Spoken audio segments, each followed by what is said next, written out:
তো এই সিরাতের মধ্যে একটা আমল ছিল, রাসূল সাল্লাল্লাহু আলাইহি ওয়াসাল্লাম সবসময় বেশি বেশি দোয়া করতেন, দোয়ার ইহতিমাম করতেন। যখনই কোনো বিপদ, যখনই কোনো বালা মুসিবত আসতো তো আল্লাহর কাছে দোয়া করতেন। দোয়া এমন একটা পাওয়ারফুল শক্তি, দোয়ার কারণে হযরতে নূহ আলাইহিস সালাতু ওয়াস সালাম আল্লাহর কাছে দোয়া করার কারণে তার কওমদেরকে আল্লাহ তাআলা ধ্বংস করে দিয়েছেন।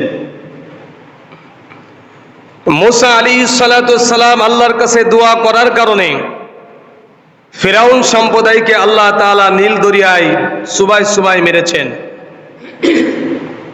এই দোয়ার কারণে হযরতে লূত আলাইহিস সালাতু ওয়াস সালাম তার কওমদের বিরুদ্ধে দোয়া করার কারণে কওমদেরকে আল্লাহ তাআলা জমিন সহ উল্টাইয়া আল্লাহ তাআলা তাদেরকে শাস্তি দিলেন।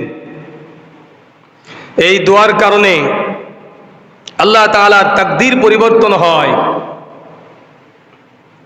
একটা তাকদীর আছে যেই তাকদীর দোয়ার দ্বারা, আমলের দ্বারা পরিবর্তন হয়।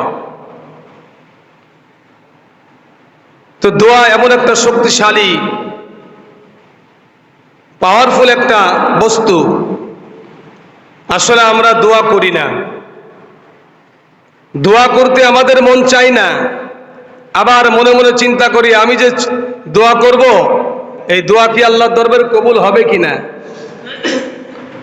আসলে সর্ব অবস্থায় আপনি বিপদে পড়েছেন, আপনার একটা সমস্যা হয়েছে, সাথে সাথে 2 রাকাত নামাজ আদায় করে আল্লাহর কাছে যদি আপনি দোয়া করতে পারেন, চোখের পানি যদি ছেড়ে দিতে পারেন, তো আল্লাহ তাআলা আপনার দোয়া মঞ্জুর করে নেবেন। আপনার গুনাহ হয়ে গেছে, আপনার অন্যায় হয়ে গেছে, অপরাধ হয়ে গেছে, আপনি যদি আল্লাহর কাছে তওবা করে চোখের পানি ছেড়ে দিতে পারেন, আল্লাহ তাআলা চোখের পানির বদৌলতে আল্লাহ পাক রব্বুল আলামিন আপনার সমুদায় গুনাহগুলিকে মাফ করে দিবেন। আল্লাহ পাক রব্বুল আলামিনের হাবিব রাসূল আরবি সাল্লাল্লাহু আলাইহি ওয়াসাল্লাম বলেন, কিয়ামতের ময়দানে জাহান্নামে 70,000 শিকল দিয়া জাহান্নামকে বেঁধে রাখা হয়েছে। এক একটা শিকলে 70,000 ফেরেশতারা জাহান্নামকে আঁকড়ে ধরেছে। জাহান্নাম পিছনের দিকে নেওয়ার জন্য হাজার হাজার লক্ষ লক্ষ ফেরেশতারা কাজ করতেছে। একটা জাহান্নামকে বেঁধে রাখার জন্য 70,000 শিকল বাঁধা হয়েছে, আর এক একটা শিকলে 70,000 ফেরেশতা ওই জাহান্নামকে পিছনে নেওয়ার জন্য চেষ্টা করতেছে। আর জাহান্নাম হুঙ্কার ছেড়ে সামনের দিকে কিয়ামতের ময়দানে অগ্রসর হয়ে যাচ্ছে। আল্লাহ তাআলা তখন রাসূল আরবি সাল্লাল্লাহু আলাইহি ওয়াসাল্লামকে একটি কুদরতি পানি, ছোট্ট একটা বোতল শিশির ভিতরে আল্লাহর কুদরতি পানি দিবেন। আল্লাহর নবীকে বলা হবে, আপনি এই পানিটা জাহান্নামের উপরে ছিটাইয়া দিন। আল্লাহর হাবিব জনাব মুহাম্মদুর রাসূলুল্লাহ সাল্লাল্লাহু আলাইহি ওয়াসাল্লাম জাহান্নামের কিনারে যে যখন ওই আল্লাহর দেওয়া কুদরতি পানিটাকে জাহান্নামের উপরে ছিটাইয়া দিবে, যেই জাহান্নামকে ধরার জন্য 70,000 শিকল বেঁধে রাখা হয়েছে, এক একটা শিকলে 70,000 ফেরেশতারা পিছনে নেওয়ার জন্য অনেক চেষ্টা করতেছে, কিন্তু ফেরেশতারা জাহান্নামকে পিছনের দিকে নেওয়ার কোনো সক্ষম হচ্ছে না, পারতেছে না। জাহান্নাম কিনারায় সামনের দিকে আস্তে আস্তে করে হুঙ্কার ছেড়ে ছেড়ে কিয়ামতের ময়দানে সামনের দিকে অগ্রসর হয়ে যাচ্ছে। আল্লাহর নবীকে দেওয়া কুদরতি পানি যখন আল্লাহ পাক রব্বুল আলামিন রাসূলের হাতে দিবেন, আল্লাহর নবী বিশ্বনবী মুহাম্মদুর রাসূলুল্লাহ সাল্লাল্লাহু আলাইহি ওয়াসাল্লাম ওই কুদরতি পানিটা জাহান্নামের উপর যখন নিক্ষেপ করবে, যে জাহান্নামকে ধরে রাখার জন্য লক্ষ লক্ষ ফেরেশতারা কার্যকারী হচ্ছে না, আল্লাহর সামান্য কুদরতি পানি যখন জাহান্নামের পরে ছিটিয়ে দেওয়া হবে, জাহান্নাম এক দৌড়ে তার স্থানের দিকে চলে যাবে। আল্লাহর নবী বিশ্বনবী মুহাম্মদুর রাসূলুল্লাহ সাল্লাল্লাহু আলাইহি ওয়াসাল্লাম সিজদায় পড়ে মালিকের দরবারে হাত তুলে আল্লাহর কাছে বললেন, রব্বুল আলামিন এটা কোন আবে যাবে জমজমের পানি নাকি হাউজে কাউসারের পানি? রব্বুল আলামিন এটা কোন কুদরতি পানি যেই জাহান্নামকে লক্ষ লক্ষ ফেরেশতারা ধরে রাখার সক্ষম হলো না, আর ওই জাহান্নামের পরে সামান্য একটু পানি ছিটা দেওয়ার সাথে সাথে জাহান্নাম তার স্থানে চলে গেল। রব্বুল আলামিন এটা কোন কুদরতি পানি? আল্লাহ পাক রব্বুল আলামিন বলবেন, বান্দা হাবিব আমার, এটা আমার কোনো কুদরতি পানি না, এটা হলো উম্মতে মুহাম্মাদির চোখের পানি।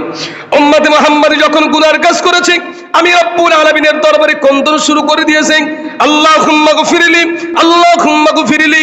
রব্বুল আলামিন, আমি গুনাহগার, আমি পাপী, আমি অপরাধী, আল্লাহ তুমি আমাকে মাফ করে দাও। আল্লাহ যদি তুমি আমাকে মাফ করে দাও, জাহান্নামে যদি আমাকে দাও, মাফ করে দিলে তাও কারোর কাছে তোমার কোনো কৈফিয়ত দেওয়া লাগবে না, আর যদি তুমি আমাকে জাহান্নামে দাও তাও তোমার কাছে কেউ জবাবদিহিতা করতে পারবে না।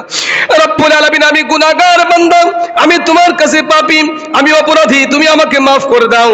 আল্লাহর বান্দা যখন চোখের পানি ছেড়ে আল্লাহর দরবারে ক্রন্দন করবে, আল্লাহ পাক রব্বুল আলামিন চোখের পানি, বান্দার চোখের পানি সহ্য করতে পারে না, সাথে সাথে আমি ওই চোখের পানিকে কবুল করে নিয়ে আমি আল্লাহ তাই আমার বান্দাকে মাফ করে দিয়েছি। নবীকে ডাক দিবেন, আমার নবী আমার শোনেন, এটা হলো উম্মতি মুহাম্মাদের চোখের পানি। গুনাহ করার কারণে, অপরাধ করার কারণে, কোনো বিপদ আসার কারণে চোখের পানি ছেড়ে যখন আল্লাহর কাছে দোয়া করেছে, আমি আল্লাহ তাআলা ওই কুদরতি পানিগুলোকে সংরক্ষণ করে রেখেছি।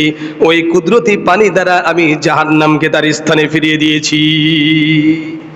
এজন্য আল্লাহর কাছে যদি চোখের পানি ছাড়তে পারেন, চোখের পানি ছেড়ে যদি আল্লাহর কাছে ক্রন্দন করতে পারেন, আপনার সমুদায় গুনাহগুলিকে মাফ করে দিবেন তিনি কে? আল্লাহ পাক রব্বুল আলামিন ওয়াদা করেছেন, রব্বুল আলামিন ওয়াদা করতেছেন, যদি কোনো ব্যক্তি আমি রব্বুল আলামিনকে ডাকে, ওয়াকাল রাব্বুকুম উদউনি আস্তাজিব লাকুম, যদি কোনো ব্যক্তি আমি রব্বুল আলামিনকে ডাকে, যদি সে ডাকার মতন ডাকতে পারে, আমি রব্বুল আলামিন তার ডাকে সাড়া দিব। ওয়াইদা সালাকা ইবাদি আদনি ফাইদনি করিব, যদি কোনো বান্দা মুহাম্মদুর রাসূলুল্লাহ সাল্লাল্লাহু আলাইহি ওয়াসাল্লামের কাছে সাহাবীরা প্রশ্ন করলেন, ইয়া রাসূলুল্লাহ, আমরা কি আল্লাহকে আস্তে ডাকবো নাকি জোরে ডাকবো? আস্তে যদি ডাকি, যদি তিনি শোনেন তাহলে আস্তে ডাকি, আর যদি আস্তে ডাকলে না শোনে তো আমরা জোরে ডাকবো, যে জোরে ডাকলে জোরে ডাকছো।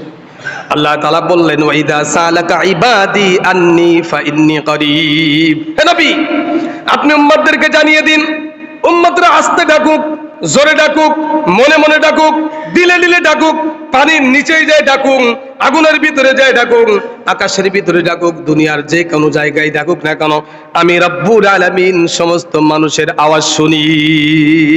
ওয়াইদা সালাকা ইবাদি আদনি ফাইন্নী করিব উজিবু দাওয়াতাদ দাঈ ইযা দাআন ফালইস্তাজিবু লি ওয়াল ইউমিনু বি লাআল্লাহুম ইয়ারশুদুন।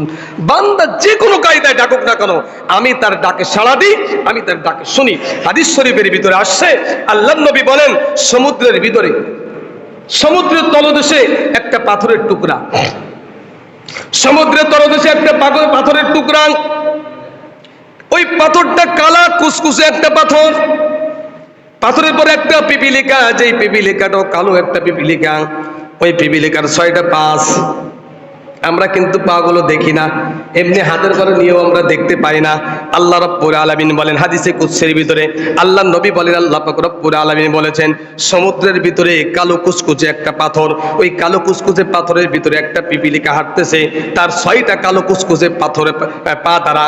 আল্লাহ নবী বলেন, আল্লাহ পাক রব্বুল আলামিন সমুদ্রের তলদেশে ওই কালো কুচকুচে পাথরের উপরে একটা ছোট্ট একটা পিপিলিকা তার 6টা পা দিয়ে টপ টপ করে হাঁটতেছে। ওই পায়ের যে শব্দ হয়, আল্লাহ পাক রব্বুল আলামিন আরশ আজিম থেকে তার আওয়াজটা শুনতে পায়। সমুদ্রের নিচে যদি ওই পিপিলিকার আওয়াজ যদি শুনতে পায়, তা আমি আল্লাহকে ডাকলে আমার ডাক কেন আল্লাহ শুনবে না?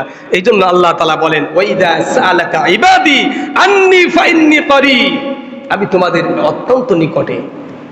এই জন্য যদি কোনো ব্যক্তি আল্লাহকে ডাকতে পারি, ওয়াকালা রাব্বুকুম উদউনি আস্তাজিব লাকুম, যদি কোনো ব্যক্তি আল্লাহ তাআলাকে ডাকে, আল্লাহ তার ডাকে সাড়া দেয়।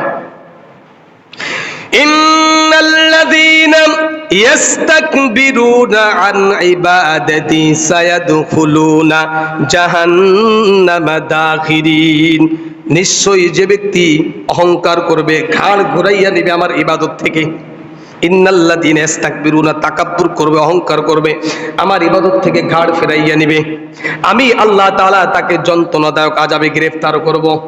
ইন্নাল্লাযীনা ইস্তাকবিরুনা আন ইবাদাতি সায়াদখুলুনা জাহান্নামা দাখিরিন। আমি আল্লাহকে ডাকলে আমি রব্বুল আলামিন তার ডাকে সাড়া দিব, কিন্তু যদি কোনো ব্যক্তি আমি আল্লাহ পাক রব্বুল আলামিনের ইবাদত থেকে মুখটাকে ফিরাইয়ে দিবে অহংকার বশত, আমি আল্লাহ তাআলা তাকে জাহান্নামের আযাবে গ্রেফতার করে দিব। এই জন্য দোয়া এমন একটা শক্তিশালী ইবাদত। আল্লাহ তাআলা কাছে হযরত নূহ আলাইহিস সালাতু ওয়াস সালাম বদদুয়া করলেন, আল্লাহ আমার কওমদেরকে ধ্বংস করে দাও। আল্লাহ তাআলা প্লাবন দিয়ে ধ্বংস করে দিলেন। হযরত মূসা আলাইহিস সালাতু ওয়াস সালাম কওমের জন্য বদদুয়া করলেন, আল্লাহ তাআলা নীল দরিয়া চুবাই চুবাই মারলেন। তো দোয়া এমন একটা ইবাদত, আর দোয়া ও মুখলিল ইবাদ। রাসূল সাল্লাল্লাহু আলাইহি ওয়াসাল্লাম বলেন যে দোয়া হলো ইবাদতের মগজ। দোয়া করেন নির্জনে বসে বসে, একত্রিত একা একা বসে বসে আপনি দোয়া করেন আল্লাহর কাছে আপনার মনের তামান্নাগুলো। আপনি নামাজ পড়লেন, নামাজ পড়ে চলে গেলেন, নামাজ পড়ে আপনি তো আল্লাহর কাছে দোয়া করলেন না, আল্লাহর হুকুমটা পালন করলেন। তো আল্লাহর কাছে কিছু চাইবেন না আপনি? আপনি আল্লাহর কাছে চান, দোয়া করেন আল্লাহর কাছে। আল্লাহ বলেন দোয়া শক্তিশালী একটা ইবাদত, শক্তিশালী একটা হাতিয়ার। এই যে ব্যক্তি আমি আল্লাহ তাআলাকে ডাকবে, আমি আল্লাহ তাআলা তার ডাকে সাড়া দিব।